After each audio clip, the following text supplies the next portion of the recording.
నమస్తే అన్న అందరికీ నమస్కారం. రెండు తెలుగు రాష్ట్రాల నుంచి మనం చూసుకుంటే దాదాపు 30 నుంచి 35 లక్షల మంది తెలుగు ప్రజలైతే గల్ఫ్ దేశాలలో నివసిస్తూ ఉన్నారు. అంటే భారతదేశానికి సంబంధించి గల్ఫ్ దేశాలలో దాదాపు 1 కోటి మంది నివసిస్తూ ఉంటే దాంట్లో 35% వరకు తెలుగు ప్రజలే ఉన్నారు. 65% మంది మిగతా రాష్ట్రాలకు చెందిన వారు ఉన్నారు. అందులో కూడా కేరళ ప్రజలైతే అత్యధికంగా ఉన్నారు. ముఖ్యంగా మనం చూసుకుంటే కువైట్ మరియు గల్ఫ్ దేశాలకు సంబంధించి ఆంధ్రప్రదేశ్ రాష్ట్రానికి సంబంధించిన వారు 2వ స్థానంలో ఉన్నారు. వివరాలేకి వెళితే కువైట్ మరియు గల్ఫ్ దేశాలకు వలస వెళ్ళిన ప్రజల్లో ఆంధ్రప్రదేశ్ ప్రజలు భారతదేశంలోనే 2వ స్థానంలో ఉన్నారు. కావున గల్ఫ్ దేశాలలో రాష్ట్ర పౌరుల సంక్షేమం కొరకు కేంద్ర ప్రభుత్వం తరపున మైగ్రేషన్ రీసోర్స్ సెంటర్ను ప్రవాస భారతీయ సంక్షేమ కార్యాలయాన్ని ఏర్పాటు చేయాలని కేంద్ర విదేశాంగ మంత్రి జైశంకర్ గారిని ఆంధ్రప్రదేశ్ మంత్రి గారైతే కోరడం జరిగింది.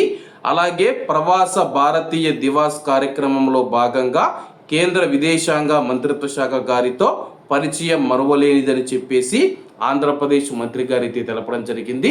అలాగే ముఖ్యంగా మనం చూసుకుంటే ఆంధ్రప్రదేశ్ రాష్ట్రానికి సంబంధించిన వారు గల్ఫ్ దేశాలలో 2వ స్థానంలో ఉన్నారు. భారతదేశం నుంచి వెళ్ళిన వారిలో కేరళ వాళ్ళు 1st స్థానంలో ఉంటే 2వ స్థానంలో ఆంధ్రప్రదేశ్ ప్రజలు, అలాగే 3వ స్థానంలో తెలంగాణ రాష్ట్ర ప్రజలు ఉన్నారు. ఆ తర్వాత యూపీ అని చెప్పేసి మిగతా రాష్ట్రాలకు చెందిన వారు ఉన్నారు. ముఖ్యంగా మనం చూసుకుంటే కానీ ఆంధ్రప్రదేశ్ ప్రజల యొక్క సంక్షేమం, వారి యొక్క రక్షణ కోసం, ముఖ్యంగా ఆంధ్రప్రదేశ్ ప్రజల సంక్షేమం కోసం ప్రవాస భారతీయ సంక్షేమ కార్యాలయాన్ని ఒక ఆఫీసును ఏర్పాటు చేయాలని చెప్పేసి కోరడం జరిగింది. మరి భారత విదేశాంగ మంత్రి గారు జైశంకర్ గారు ఎవరైతే ఉన్నారో జనవరిలో అయితే ఆంధ్రప్రదేశ్ మంత్రి గారు ఈ వనితిని ఇవ్వడం జరిగింది. ఇప్పటికిచ్చి దాదాపు 5 నెలలు అవుతూ ఉన్నా కానీ అటువంటి కార్యాలయం గురించి ఏమీ మాట్లాడలేదన్నమాట. అంటే గల్ఫ్ దేశాలలో ఉన్న ప్రజలు మాకు అవసరం లేదు, వాళ్ళు ఓట్లు వేయరు, గల్ఫ్ దేశాల్లో ఉంటారు, విదేశాలలో ఉంటారు, వాళ్లకు మాకు ఇటువంటి సంబంధం లేనట్టుగా అయితే వ్యవహరిస్తూ ఉన్నారు. రాబోయే రోజుల్లో మన యొక్క కుటుంబాల ద్వారా ఓటు ద్వారా సమాధానం చెప్పాల్సి ఉంటుంది. కాబట్టి అందరూ బాగుండాలి, అందులో మనం ఉండాలి. అందరికీ నమస్తే అన్న, జై హింద్.